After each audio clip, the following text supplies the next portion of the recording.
right, David Moore's out sick. Clarence Hill, Forward Star Telegram.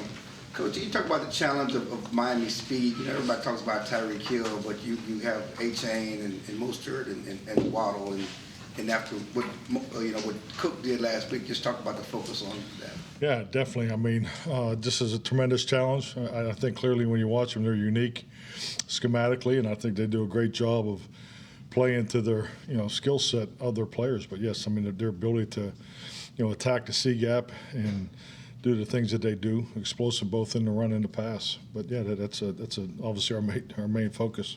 Defensively, is it not giving them free release, or do you have to play off? I mean, how do you mix it up, or? Well, I mean, you got a lot of shifts and motions and reduced splits and things like that. So it's not that simple, So I think the biggest thing is like anything, whether we're putting together an offensive run plan or a defensive, plan, or on either side of the ball, you start with stopping the run and running the ball and work to your protections. So, and that's definitely the case here. They're very dynamic. Mike Archer with ESPN. How much do you go back and look at the game in, I think it was 20 or 21 against Denver with Fangio and what they did against There'll be a point. I mean, it came up in conversation. It was more for the matchups. He went to more man-to-man that day than prior to the game. So, so I mean, he's in a different place, different players. So I mean, yeah. So there's not. I mean, I think it's like anything. It'll be in the game review, but it was not part of the cut-ups. John. John Machado with The Athletic. Do you have any update on Jonathan Hankins at all? Doing better. He'd be hard pressed to go this week, but yeah, he's doing better. And then what about Zach Martin and Malik Hooker? They're both in the Wednesday group, so they won't do much today. Calvin. You talk about the run defense, obviously having reviewed the film and sleeping on it. How did Mozzie look in that first start and everything? Yeah, I think like anything, the run defense, I think there's definitely plays he can learn from, as far as pad level, but I thought he did a good job fighting to get, staying his gap, fitting his gap. I mean, I think just like anything, it starts with, attacking the line of scrimmage, staying square, getting your gap, and then obviously the tackling was probably our biggest issue in our run defense. Was that like a learning experience for him? Like, it's a great experience. Well, just start with the snaps. I mean, to play that much, it was a great experience for him. Scott. Skyler Dixon with BAP. More specifically on Tyreek Hill, beyond the obvious of speed, what do you think makes him a good receiver? Well, I mean, forget about the speed. I mean, he's dynamic, in what they do with him. I mean, he's able to play inside, outside, goes in the backfield. I mean, that's the things I always look for with playmakers. I mean, you can line him up anywhere, and he's just so dangerous with the ball in his hand because he can score from anywhere. And, he's as far as playing him one-on-one and all those the types of things or decisions you got to make, but he's an extremely dynamic player. Nick.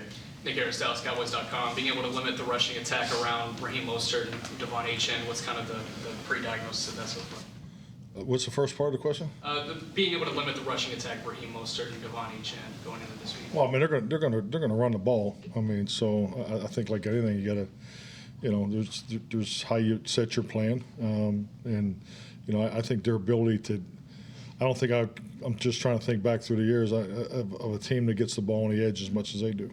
I think their ability to attack the C gap and wider is extensive. So that'll be the starting point. But both guys can really haul it. Our video team, they're doing a project on the equipment guys that you have around the facility. Mike McCarthy and those guys, what do they contribute to this team on a week-to-week basis?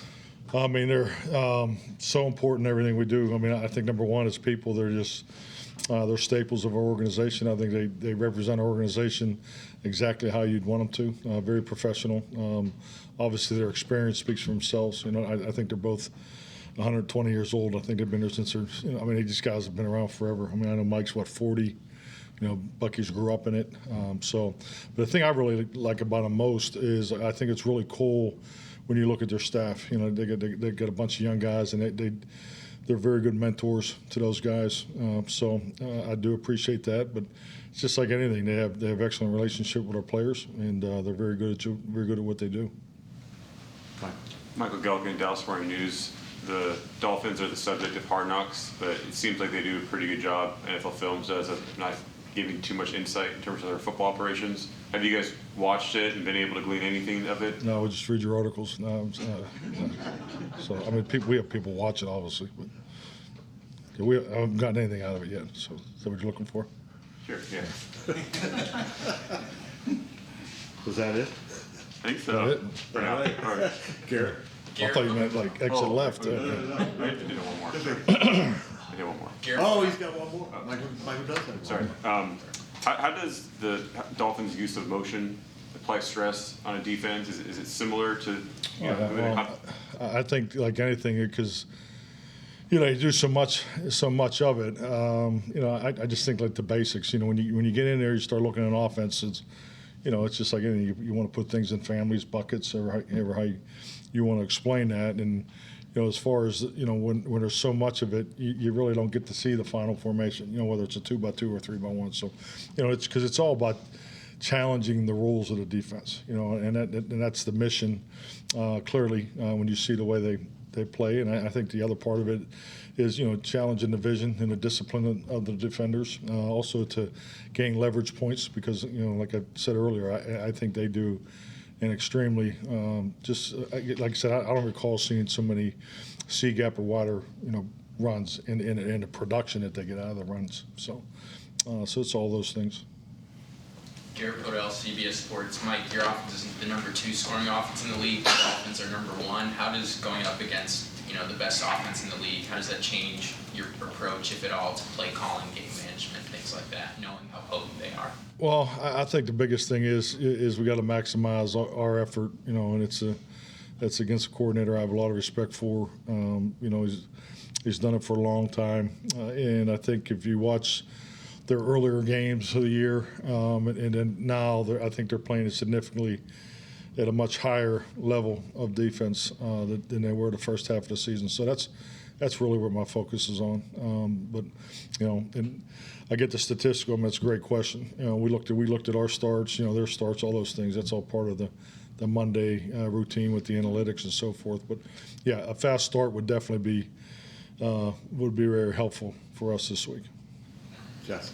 Jessica Barnes, PFN. Coach, can you talk about TJ Bass and the advantage he has when veteran rest days do come up, that he builds that continuity within the line? Oh, yeah. And how easy for him to step in? I just think it's twofold. I think the way we've, repped the veterans this year with the Wednesday work also helps our younger players, and TJ is definitely the benefit of that. So, I mean, the fact that, Tyron and Zach have been available, each week is that's obviously a plan that's working, but it really gives us the opportunity to develop the young players, and so it's a win-win.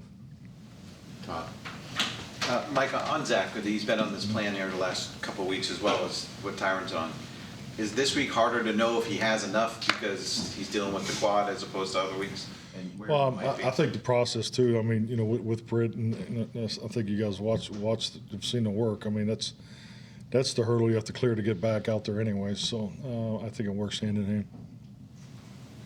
All righty. Thank you, Mike.